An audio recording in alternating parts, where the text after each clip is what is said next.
I'll start and welcome everybody. Hi everybody, and thank you. Hi everybody, and welcome to our chronic kidney disease webinar. It's part of the long-term conditions section of our BHealthy webinar series.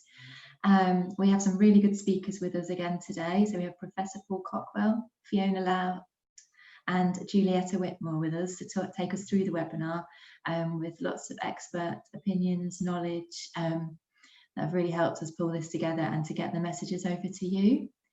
Okay, so today I'll give a quick overview. So I'm from the public health team at Birmingham City Council, leading the wellbeing work during COVID.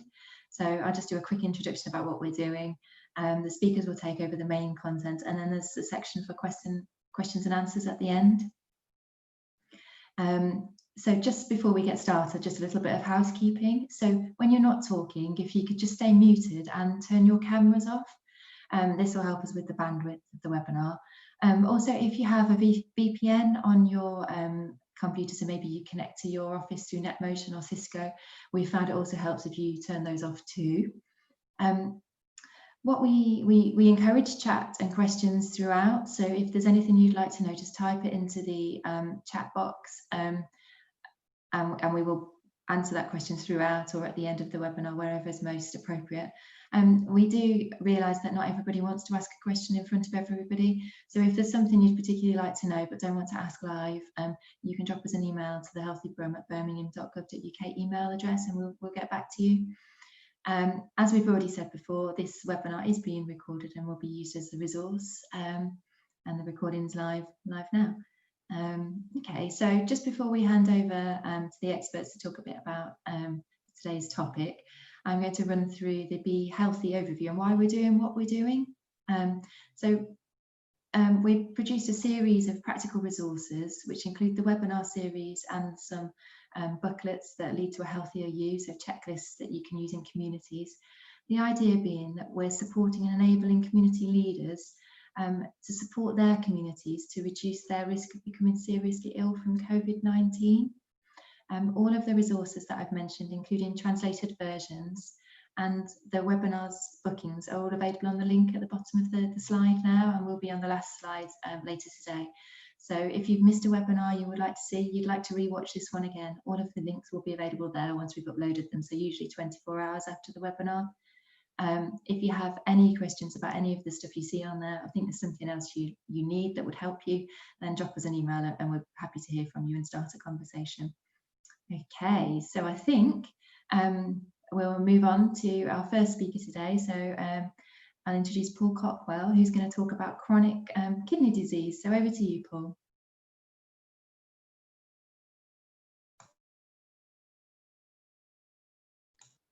Paul, I think you might be muted again, maybe. So you wouldn't guess that I recently had some tuition in how to deliver online talks. I just missed one of the top ranked rules, of course, which is to stay on mute when you want to talk. Now, thanks very much to Stacey and the team for the opportunity to be able to talk with you and hopefully give you a real bird's eye view of chronic kidney disease. And it's great to be sort of sharing the presentation and discussions with Fiona and Giulietta, who are both really close friends and colleagues who I do a lot of work with, both nationally but also regionally as well. Now, the starting point when you think about long-term conditions, and this is a really crucial point, is not to think about individual conditions, but to think about conditions in combination.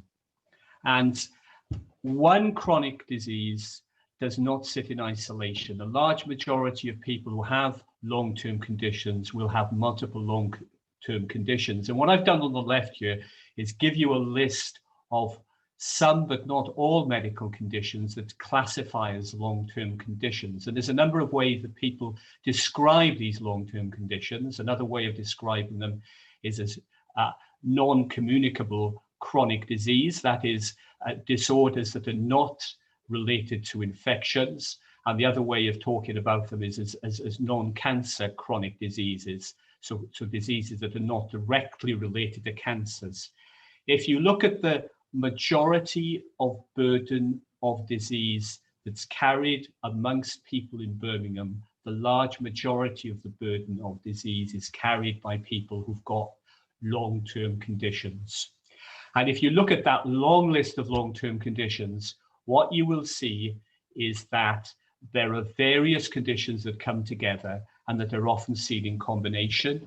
And a classic combination is the combination of diabetes, cardiovascular disease, and cardiovascular disease will cover things like ischemic heart disease, heart failure, stroke, peripheral vascular disease. So when doctors talk about those diseases, what they're talking about is cardiac or cardiovascular disease in its entirety, and then chronic kidney disease, which is also, and I'm going to try and talk you through this, is also a vascular disease.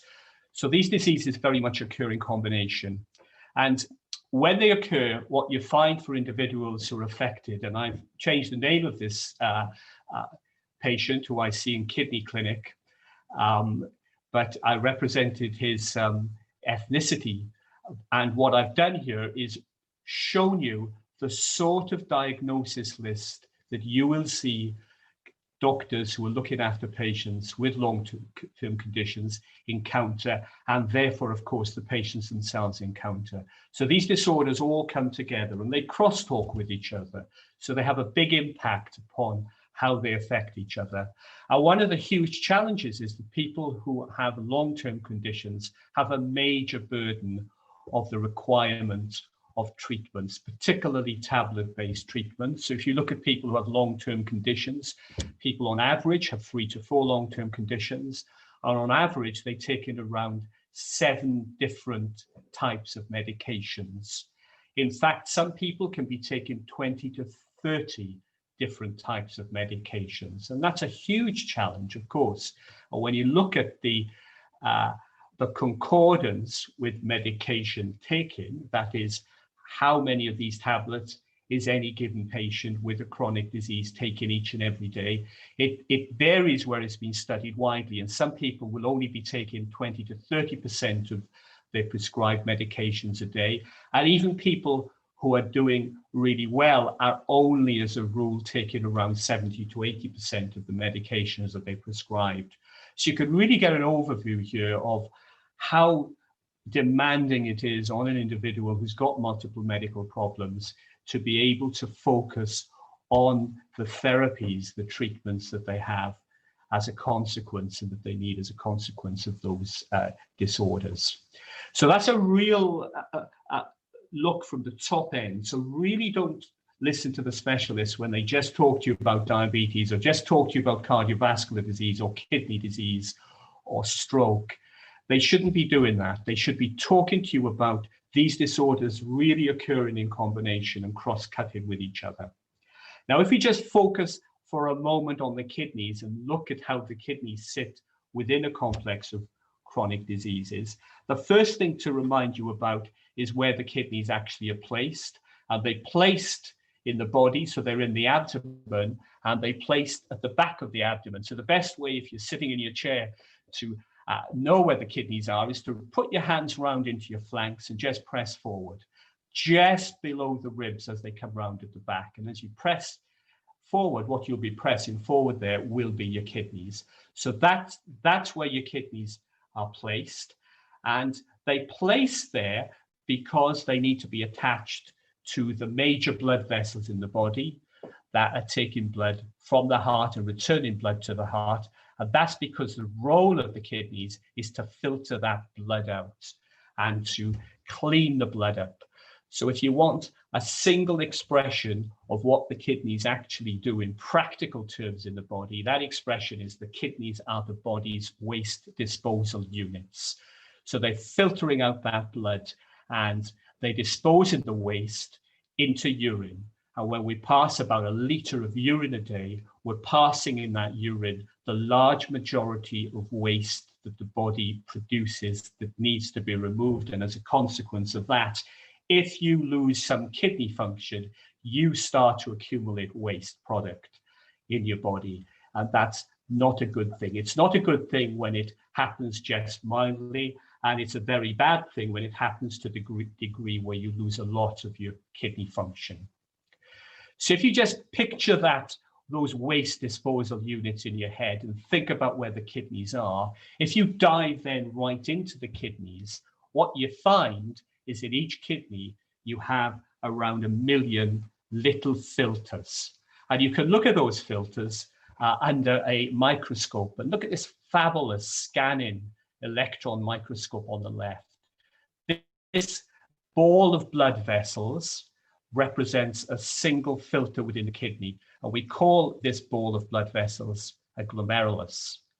Now, if you take a piece of kidney tissue from somebody who's got kidney problems, and we often do that to diagnose what the cause of somebody's kidney problem is, and you look at it under a microscope, what you get is the appearance here on the right-hand side of the screen. And what I'm showing you is actually a biopsy taken from somebody who turned out to have no kidney problems. That is, they have actual normal kidney function. So this is a normal kidney. And you can see in the middle of the screen, this is the glomerulus, which you can see on the left has now been sliced right across. And all these holes in it are little blood vessels. So the kidney is just another vascular organ. It's another blood vessel organ, which is why it links in so strongly to heart disease and strokes and vascular disease, and which is why it links in so strongly to diabetes, because diabetes is the commonest cause worldwide, both of accelerated, really bad cardiovascular disease and of kidney disease. So just hold in your heads a picture of that biopsy on the right for a second. And let me show you, with you holding in your heads that picture of the biopsy on the right, that's now on the left-hand side, what the kidney will looks like in somebody who's got diabetes, where diabetes has started to interfere with the kidney function. And you can see the way that that patient has problems where that glomerulus has become distorted because it's got these depositions of very solid material in it that's driven by the presence of diabetes. And that's really interfered with the way that the filter works, and ultimately will cause this individual, if this individual lives long enough, to develop end-stage kidney failure, where the kidneys will stop completely. So this is a hugely common problem. And if you look in Birmingham, there's probably around 40 to 50,000 people, my guesstimate would be, with this combination of diabetes and kidney disease. So it's a massive problem within the city, and it's a problem that clinicians and patients are having to deal with each and every day in every general practice, in every hospital, and right out there in the community as well. If you then bring the link back to blood vessels, many people often then also, as well as having this, will have disease of their blood vessels as well. We've actually skipped the slide there, and that disease of blood vessels will show some narrowing of blood vessels on scans as they go into the kidneys. So the kidneys can get starved of blood in people with vascular disease. So that's an overview of the causes of kidney problems. There are then two crucial tests that we do to both detect and to monitor people with kidney disease. And the first is a urine test, where we take a single urine sample taken at one point in time from an individual, and we test it for the presence of albumin in the urine. And we call that testing for albuminuria. And the test is an ACR test, which is a shorthand for albumin creatinine ratio. You'll recognize the word albumin, of course. Albumin is in egg whites, and albumin is the commonest protein in the blood. So as the blood filters through the kidneys, if the kidneys are under strain, then you get albumin in the urine. And that albumin in the urine can happen very early, before there's an obvious problem for the patient in terms of a decline in the kidney function, which is why it's such a crucial test, because it identifies early whether or not somebody's at risk, firstly. And secondly, most of the things that we do to treat kidney disease are based around treatment of that albumin in the urine. And I want you to hold that in your head for a moment, because I'm going to show you some information about that that's really worrying in 2 or 3 slides' time. The other test that we do is a blood test that shows us something called the estimated glomerular filtration rate. And that measures the level of what the kidneys are actually doing in terms of their ability to get rid of waste. So the albumin test is about strain, and the estimated glomerular filtration rate is about function. And so an estimated glomerular filtration rate of less than 60 is low kidney function. And very few people actually with low kidney function ever go on and actually get complete kidney failure where they need dialysis or transplantation. The large majority of people with poor kidney function never reach that stage, but that poor kidney function has a real major impact for people because of its impact on those other long-term conditions. I'll tell you about that in a moment's time. So when we are looking as doctors at putting the estimated glomerular filtration rate on the left here, measurement of kidney function, and the proteinuria on the top here as a measurement of the albumin in the urine, we get what we call a heat map, which allows us to take people, say here you have somebody with an eGFR as G3 of 30 to 44, will have a lot of protein leak. And this heat map, which indicates the impact of the kidney problem on the patient, shows us that this individual is at very high risk of a kidney disease. And that then means that we take a very direct approach, both to monitoring, to communication, and to treatment. How good are we at taking that direct approach so that we've got everybody who needs that level of attention, having that level of attention? Well, the answer to that is not particularly good. And that's a huge problem, because if you look at the amount of kidney disease, chronic kidney disease in the UK, and this is overrepresented then in Birmingham, around 1 in 7 of the adult population of chronic kidney disease.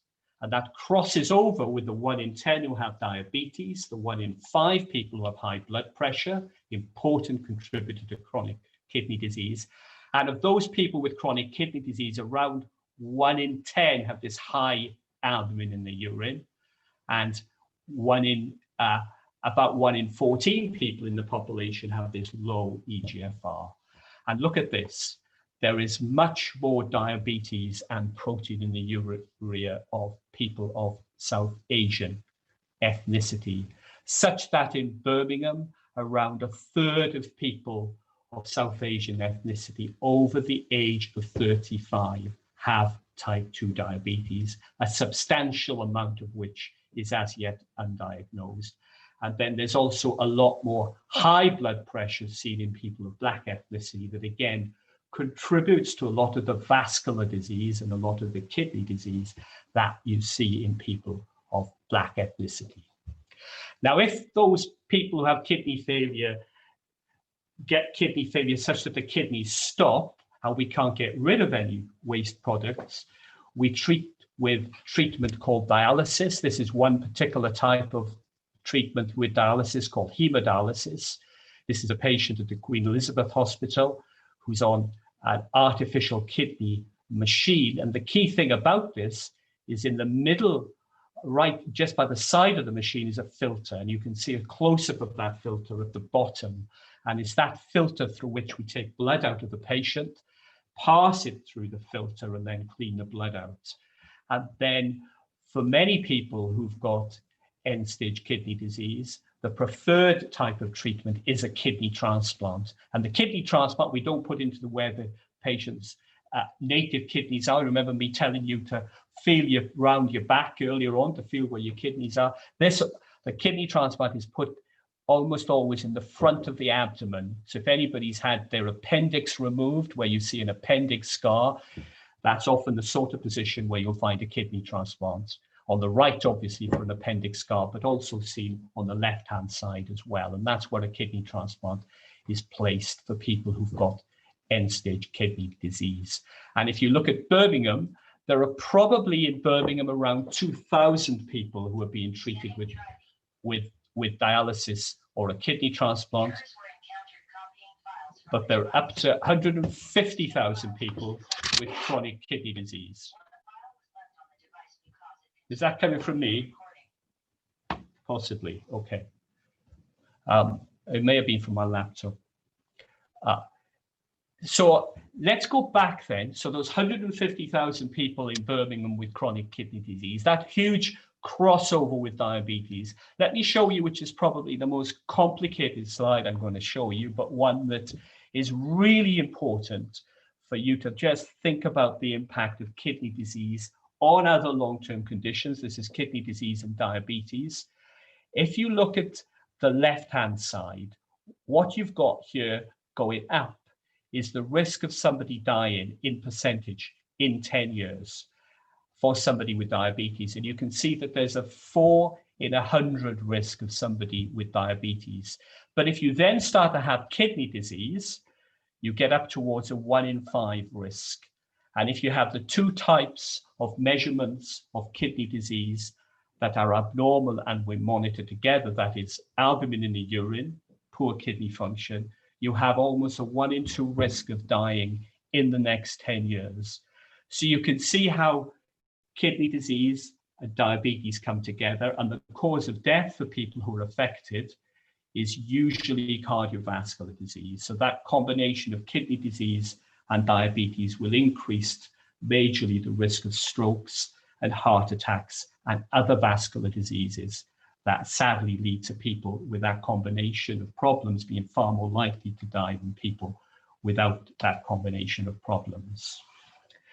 So the treatment, therefore, for people with kidney disease and diabetes, with the large numbers of people who are affected, needs to start with all patients, irrespective of what their background is, being encouraged to and enabled to focus on major lifestyle changes, including a real focus on exercise. How many of us are exercising at least 5 days a week for 150 minutes or more in total a week as a minimum to keep a baseline level of health from exercise? How many of us are truly having a Mediterranean style diet that's the large majority of which is plant-based, that's not being focused on a lot of processed food, that's not being focused on a lot of synthetic sugary foods? The answer at the population level is relatively few.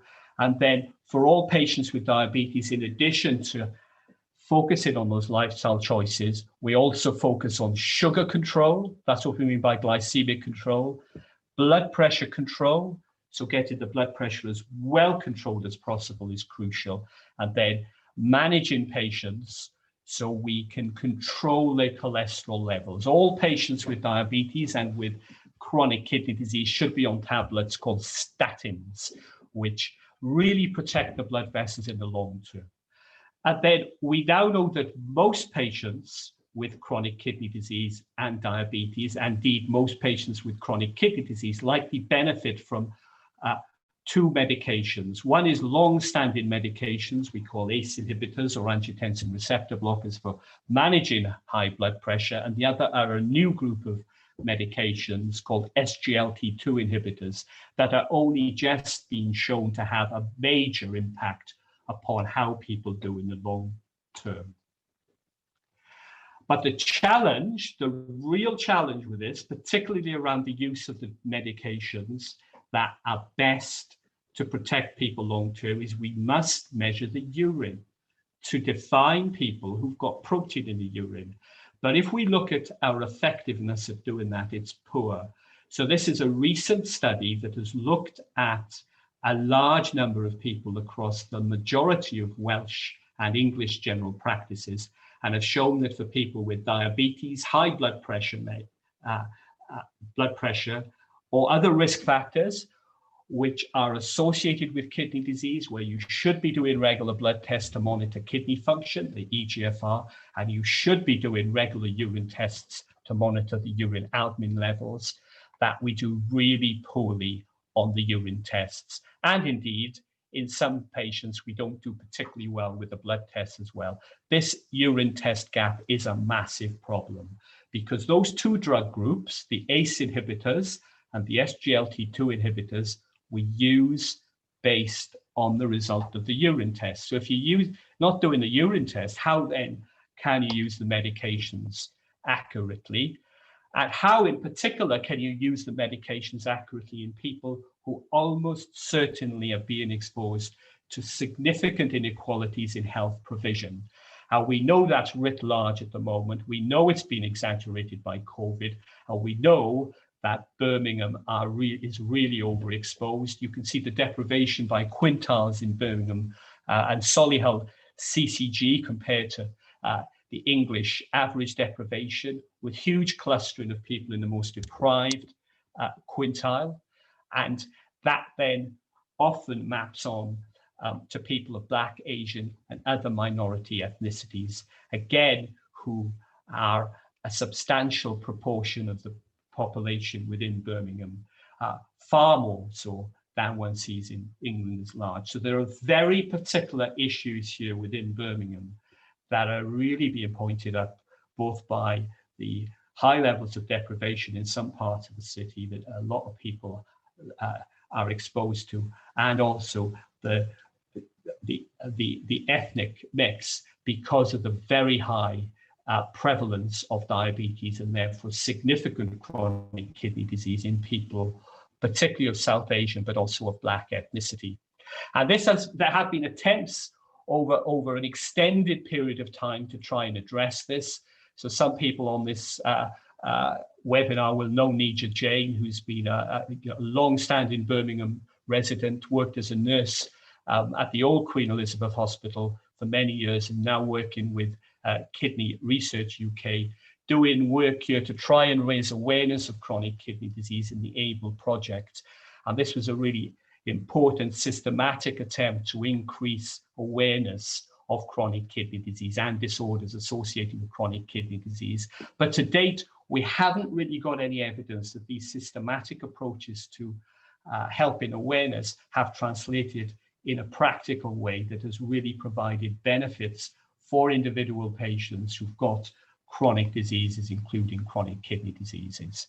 And for me then, there was a real priority that probably starts with public health for addressing long-term conditions, including chronic kidney disease. And the top line for me is supporting health literacy. It's supporting people to have a level of information available to them where they have a real understanding of the impact of any medical problem that they've got, and where they're truly able to make informed choices for themselves around how they can be supported to address those medical problems, bringing all the expertise available from the health system to them to be able to do that. There's a true problem, isn't there, in terms of how we drive and enable an environment within this country that focuses on a healthy lifestyle, particularly around dietary choices and exercise. And these are actually top-level political issues and top-level communication issues. If you then cone in, there are major challenges for population-based screening for people at high risk of long-term conditions and chronic kidney disease. And there's no doubt that we have a health service that's under enormous pressures. And this real need of enhanced support, this team-based integrated care with empowering patients, that's often lip service. It's discussed and it's stated, and you'll see structural organograms that suggest it happens, but the reality for many patients is it doesn't happen. And then sitting underneath that is a true need for us to really focus on inequality, so that we truly ensure that all patients have access to the right information, the right therapies, and enhanced support. My last two slides now are just a couple of words on the impact of COVID on the configuration of healthcare. And I'm actually going to show you two system slides here. And the first is what things were like pre-COVID in terms of care configuration. And one of the huge challenges, particularly around long-term conditions, is the divide between specialty care and primary care. And there's no doubt that specialty care, that is specialists who sit in hospitals and look after individual organ systems, such as kidneys or diabetes or cardiovascular disease, have become too specialized and have focused very much in on their specialty rather than seeing their specialty as being one of the number of conditions coming together in the way that I've described. And that certainly was a hallmark of pre-COVID care and was something that a number of us nationally have been trying to get people to think differently around, and then a number of clinicians have been working in their own hospitals to try and address that. But then this challenge in terms of integrating secondary care specialism, working across specialties into primary care to support primary care in fast-moving disease fields to best be able to accurately deliver good care for patients. So that was pre-COVID care with real blocks. COVID has thrown everything up in the air, and the systems at the moment are in a situation of huge flux, and the majority of patients' contact with any given healthcare profession is virtual. We don't know what the experience truly is for patients. We know from surveys, including surveys that Fiona may want to talk about, that a lot of patients are distressed through COVID in terms of the way healthcare is being delivered. But through this time, we started to think hard about how do we rapidly move to post-COVID care configuration, which is much more about joint working with this focus on multimorbidity, long-term conditions in combination, and the real focus on patient-agreed care plans and virtual and responsive communication.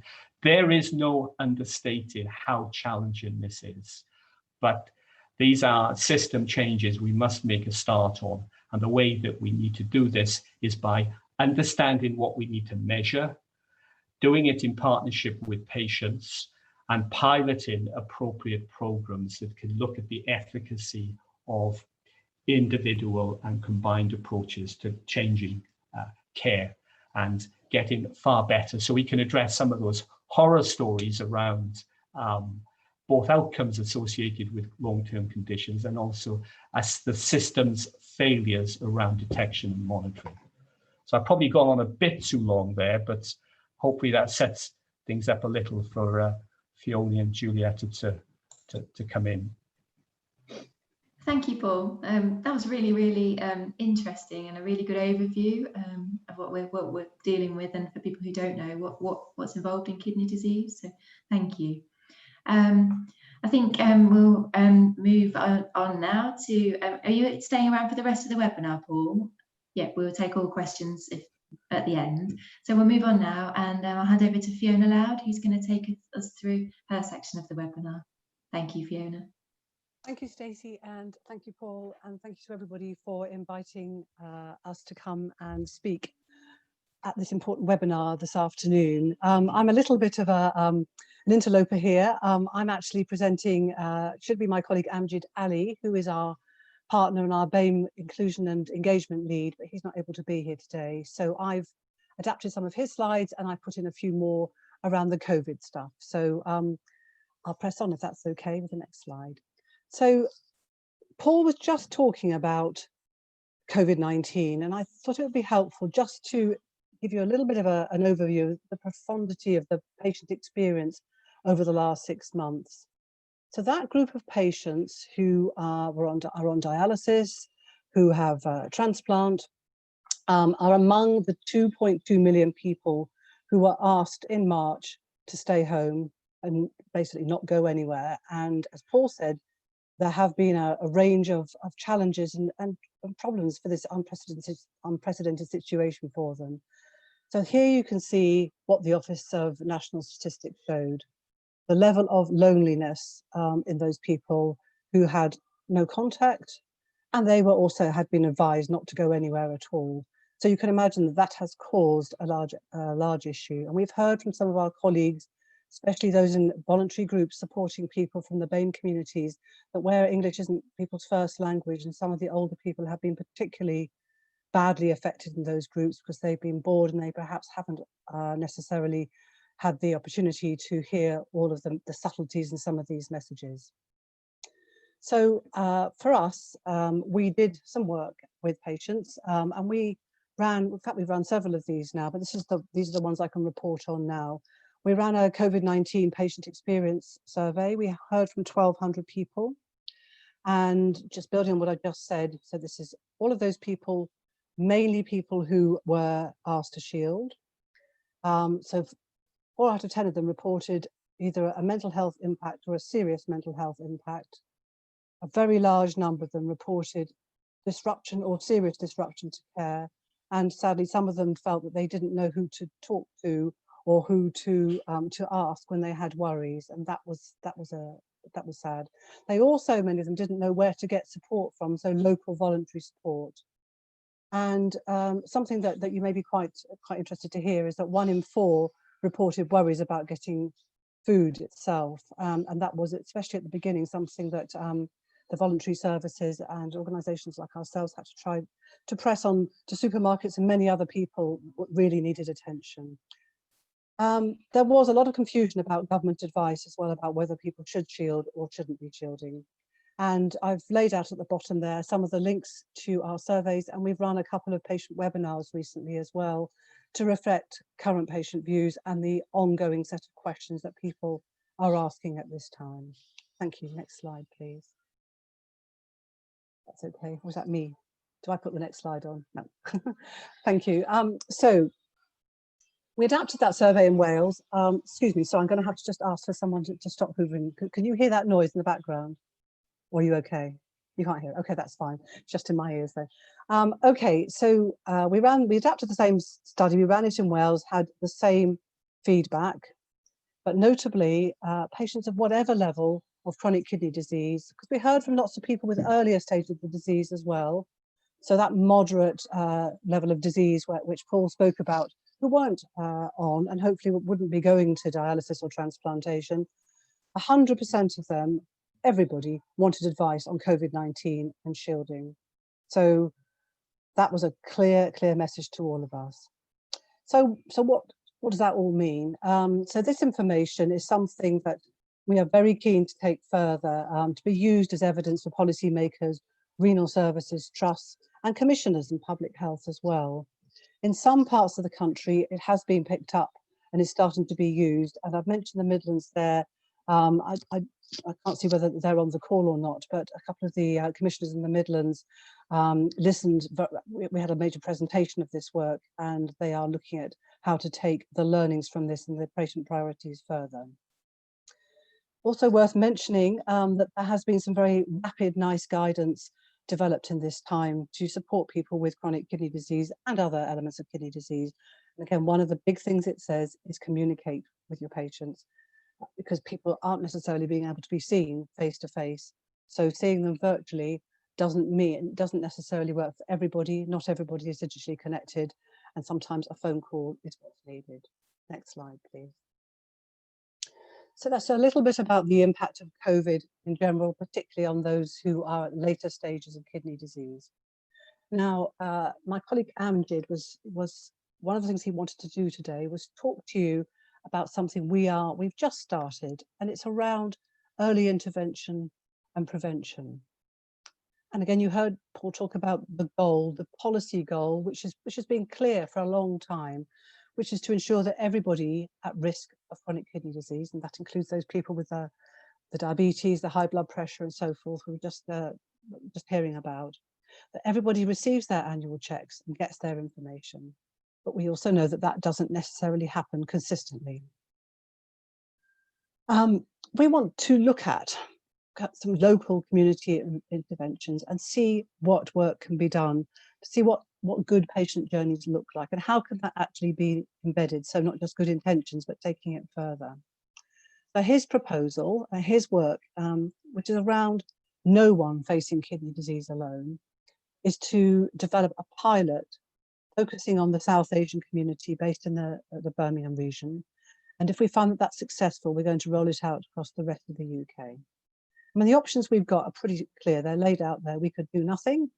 We could continue with the situation of some marginalisation, with COVID perhaps exacerbating the inequalities that we've talked about. We can maintain a status quo, where there's, there is work going on. Of course there is, and we've all been part of that over the years.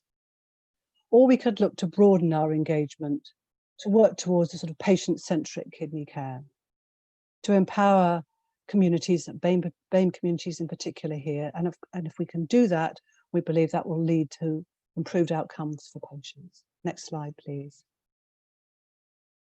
So this work is about developing an engagement and inclusion network. And the talk today is also to invite you to become involved with that network.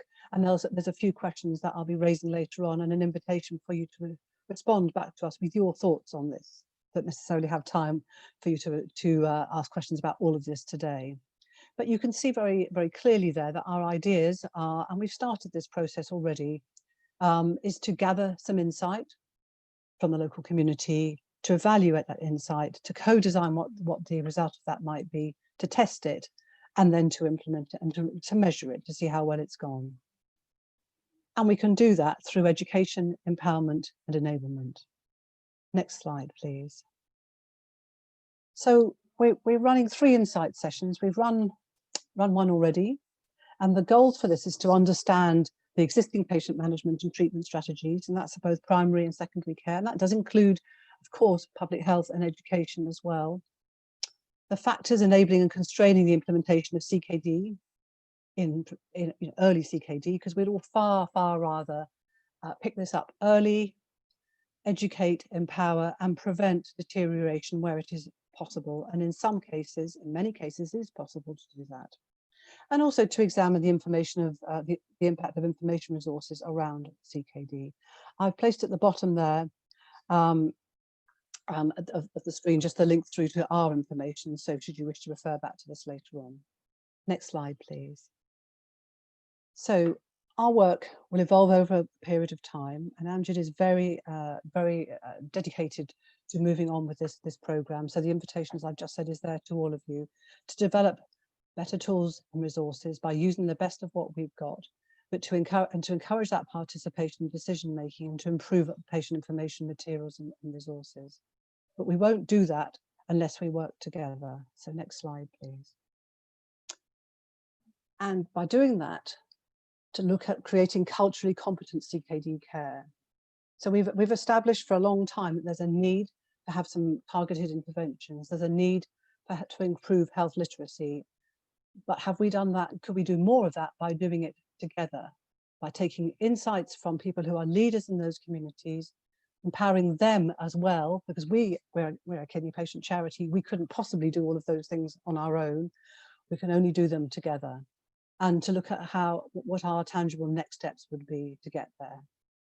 So rather than having that sort of silo approach of a person as being a person with a kidney disease, or a person being a person who has diabetes, we are an individual who has a whole range of different things which sit and are understood by you within your own environment, within your own family, within your own religion as well. So this is about, and I hope to kind of enthuse people here about creating momentum for change too. So if I could go on to the next slide, please. So these are some of the questions that I'd like to leave you with about how you communicate with the patients that you engage with. What sort of information do you use? We know there's information out there. We know there's a need out there, and we know that there's this major impact of COVID as well. So what have you learned about what works and what doesn't work? Where are the gaps that you see? And this can be you, this can be the people that you work with, or of course, indeed, the patients you work with as well. And what's the main barrier to patient information and understanding? And so that's part of the insights sessions that we're running. And together, that can help us to create a partnership strategy. So the first, so next slide, please. So the first session we've run already has been with healthcare leaders. And that will include, in fact, Paul was involved with that, and many other medics from the Birmingham area and from elsewhere as well. The second will be with community leaders, and that may well be some of you on the call today. And then the final session will be with patients, so patient leaders, patient representatives, and patients themselves. And by doing that work together, we hope to start to create that momentum for change. But this is very, very early days so far. And I think I'll stop there by just saying, though, that if any of you are yourselves or in touch with patients, we have a closed Facebook group which is listed out there for people who perhaps want to talk to other patients, peer support being very, very important. And I know Giulietta is going to talk a lot more about what we do as a charity to support patients. So thank you very much. Thank you, Fiona. That was great. Really succinct, really interesting as well, and practical things for people to get involved with if they're appropriate to them. So thank you. And now moving on to Giulietta, who's going to carry on and talk more. Thank you, Giulietta.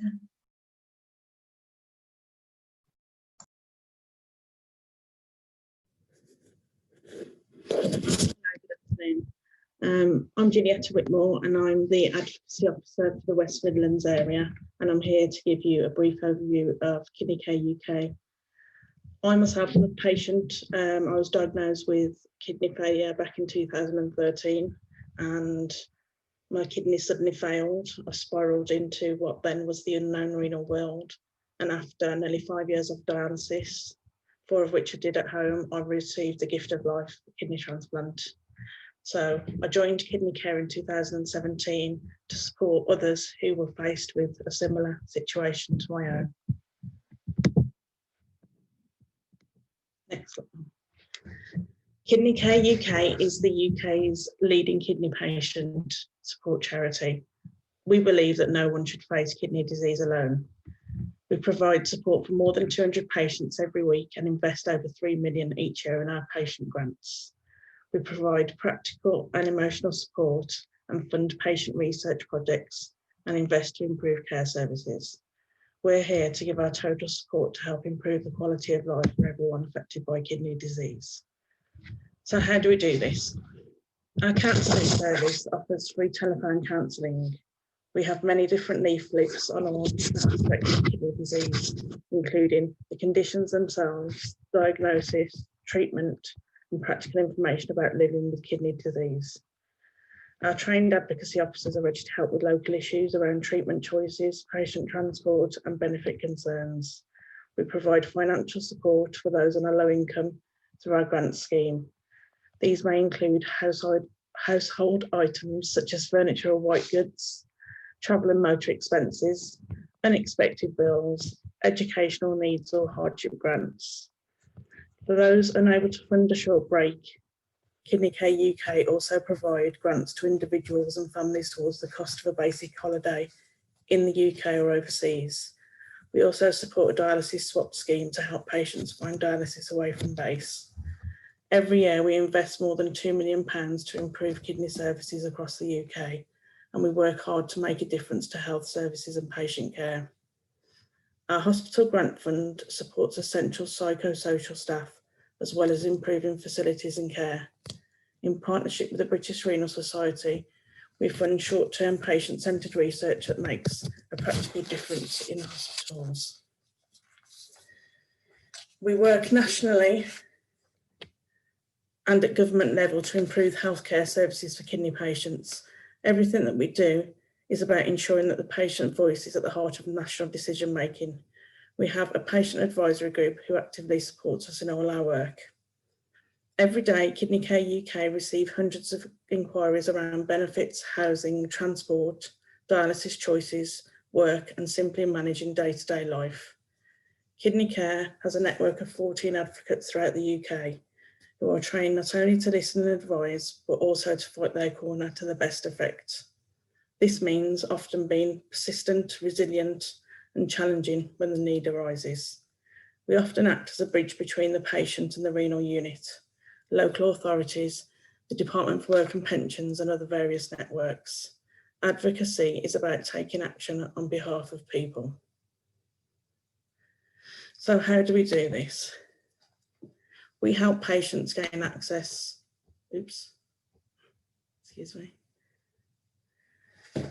to the right people, services and support, and ensure every patient is properly represented.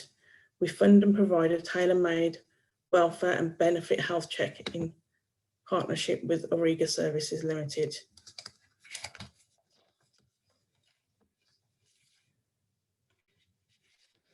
Auriga are there to help us with some patient cases, but provide their wealth and knowledge on benefits and debt management. We also offer treatment options. We provide patients an overview of all treatments available from pre-dialysis, hemodialysis, peritoneal dialysis, home therapy treatments and end-of-life care. We also specialise in renal dietary information via our Kidney Kitchen website. We can support your patient to get assessed for housing, either getting them banded correctly, ensuring maintenance and repairs are carried out, or joining on the housing swappage scheme. We also support patients with employment issues and transport concerns, helping them obtain grants to support them financially, but most of all, being there in times of need.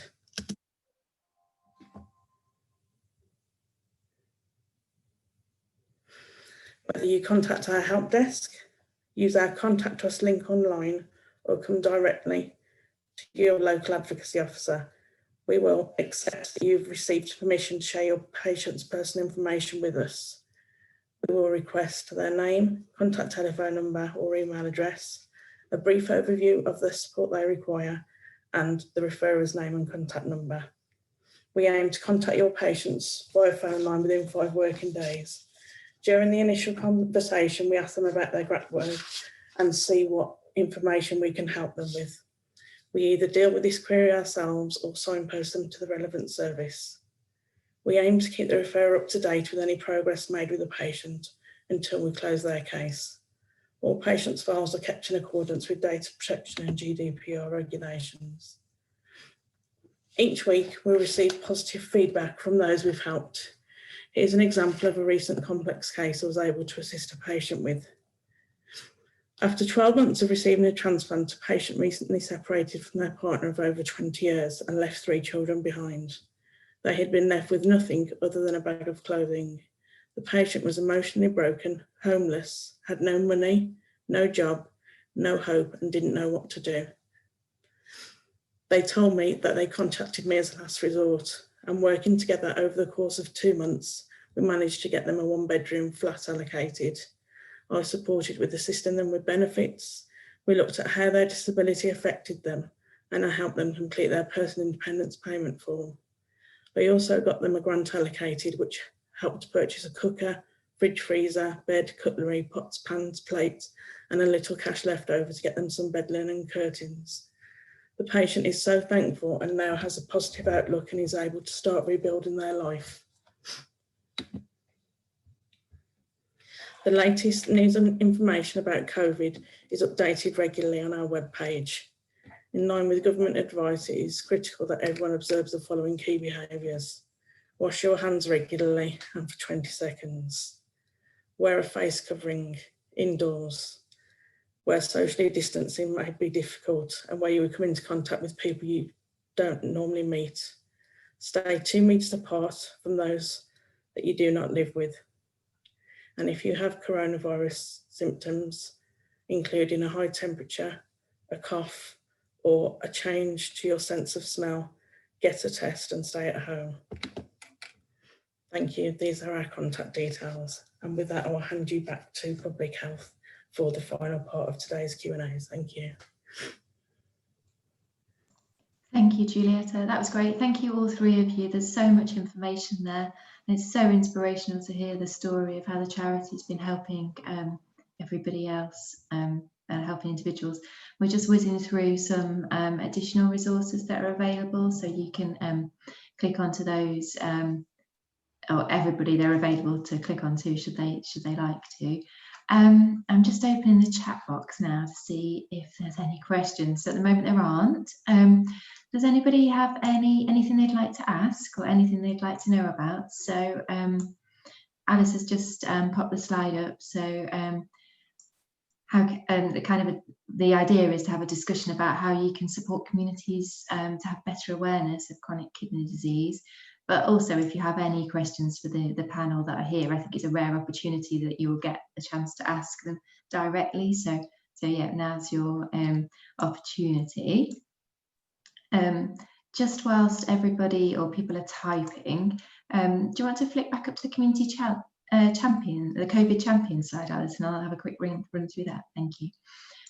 So the Birmingham City Council have developed a COVID champion programme. The idea being that we can get up-to-date information about COVID and up-to-date messaging out to our communities. We're looking for people to sign up to be champions across the whole of Birmingham, whichever community you're from, and the more people, the better. We're hoping that we can get information to these people and we can get stuff out there into the communities where we know the messaging really matters, and that there's so much misinformation online. That by having this in place, we're hoping that we can get the right information out there and that people can take the right steps to keep themselves and their friends, family, communities as safe as possible. So if you're interested or think that there's somebody that you could persuade to sign up, then the web address is on the bottom of the slide here. Just looking, we still haven't got any questions coming in. So I don't know if there's anything that any of the three other speakers wanted to bring together, or anything else you wanted to mention before we close the webinar. Sorry, could I ask ask a question? Yes, of course you can. Who's speaking? Sorry, I haven't got my hand up. Okay. Yeah, I actually came here because I'm working for an organisation with the council, but actually I wanted to ask some questions for myself, if that's okay. That's absolutely fine. Of course it is. Yeah. What was your name? Sorry, if you want to give it. Yeah, I'm Kate. It's Catherine and American Kate. Because when you talk about regular testing, I just wondered what that meant, because some years back, and I think it was about 2012, I went to my GP just for something, and they said, oh, the nurse grabbed me to have a flu jab, and I asked her why I was having a flu jab, and she said it's because I've got CKD, which I'd never heard of before. And I said, well, what's that? And she said, oh, you know, chronic kidney disease. So I said, well, I can't have. Surely I would know if I had something like that. And she said, well, it had been on my record for about 3 years. So since then, I think I've been to hospital twice for checkups, but sort of on a day-to-day basis. You know, it doesn't kind of impact on me at all. I don't have any treatment. And then I've become really conscious of, should I, you know, when I'm getting travel insurance, for example, should I say I've got it? Because it's on my record, on my medical record. So even though I don't have treatment and I don't feel ill, you know, it could be an issue. But I am interested in what the regularity is of testing.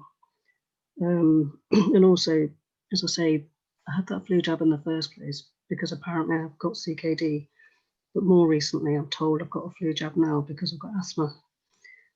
So I'm kind of, you know, it's just some clarity really about how somebody could be diagnosed with something and actually not be told.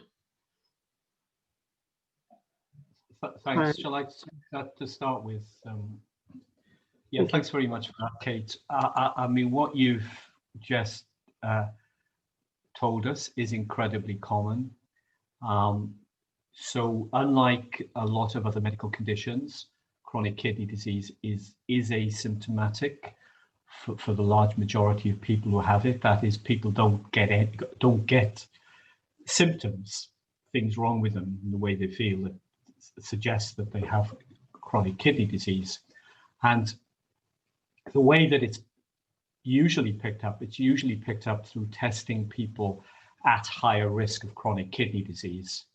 So the recommendations are that people with high blood pressure, people with diabetes, people with a very strong family history of kidney disease should be having regular testing for chronic kidney disease.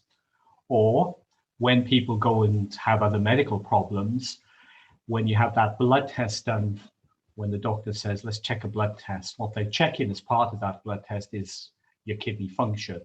So it's very common for people to be picked up when they're having tests just done for other things, because kidney function is part of a routine set of blood tests.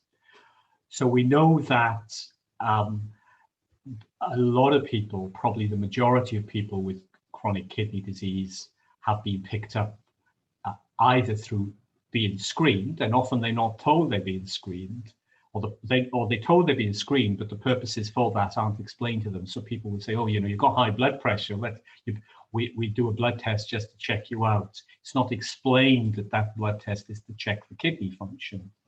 When the kidney function is found to be abnormal, and the test, as I said when I spoke, is crucial you do the urine and the blood test is done, the first thing that happens is those tests are repeated, because they can come back into the normal range and they can be getting worse quite quickly. So that always needs to be looked at. And then when that's done, then people should be having regular tests based upon the level of kidney function that they've got. So usually most people with chronic kidney disease will be having blood tests at least once every 12 months, but people with more advanced chronic kidney disease will be having, or should be having, more regular blood tests than that. Fiona will remember this better than I do, but a few years back, Fiona and I wrote some quality standards for for NICE around this, or to accompany the chronic kidney disease guidelines. And one of the quality standards is that people, I paraphrase here, people with chronic kidney disease should be aware that they have chronic kidney disease and should have a care plan for that chronic kidney disease. And care plan, in fact, can be very simple. It can be explaining to somebody to a level at which they understand that they have the problem, and then agreeing the frequency of the testing and taking them through what can protect them best. So what you report in is the rule, is that most people actually have not had that level of information, and most people with chronic kidney disease therefore are likely to be suboptimally managed or protected, because there are other things with having kidney disease that needs to be looked at. What combination of tablets do you need to be on? People should be on a statin tablet or offered a statin tablet, and there are particular types of medications and particular areas of counselling in terms of lifestyle that can, over a number of years, make a big difference to people's health. So the thing to do would be to make an appointment with your doctor, even if that's virtual, and say, look, I really want you to I'd really appreciate having more information about this chronic kidney disease diagnosis. What's that all about then? And ask for some information, and ask the doctor what measures the surgery are doing in respect of your kidney function to protect you. Don't know if Fiona wants to add to that. Sorry, I'm on mute, of course. I think you've explained it admirably, but I think it does also explain why it's important for the people to A, be given information, and B, be given information that's useful for them. Because in an ideal world, people who do have a level of CKD would be told about it, but be given some ideas about what they might be able to do with that. And if it's merely be aware of that, I say merely, if it's be aware of that, and if there are some general things about health or diet, or even why you should do a flu jab, that's the value of it. But it's about keeping it balanced, and it's exactly what those quality standards said. But it also perhaps gives an idea of why perhaps some people feel quite marginalised by the CKD care that's out there for people who are earlier in their disease, and perhaps just don't know much about it, or what they know about it isn't something that they can relate to, and the way in which they live. Thank you. Thank you. Thank you very much, both. Kate, does that help for you? Yes, it does actually. Thank you very much. Okay, that's great. Sorry, one other thing to say, but also if you do want to read anything, just go onto our website and have a look, because there's loads of info on there about early CKD. Thank you. Okay, thank you very much, Kate, and a couple of comments on the chat just saying that they've really found it really useful. Thank you, that's great. It's good feedback. It's good to know that it is useful to people too. So yeah, I think, as we maybe said at the beginning, this webinar is recorded, and they'll all be available online for you to watch or to share with people that you think might be useful to listen to this as well. If you have any further information, you can contact us via the Healthy Brum email address, or equally, if you've got questions for any of the speakers, you can pop them in and we'll sort that out as well. So I think that's all from today. A big thank you to the speakers, Giulietta, Paul and Fiona, who've given up their time to help us today. And without speakers doing that, we couldn't give this level of information. So thank you very much to you all. Thank you. And for everybody else, I'm sure we'll see you at some of the other the other webinars. Thank you very much, everybody. Bye. Many thanks. Bye-bye.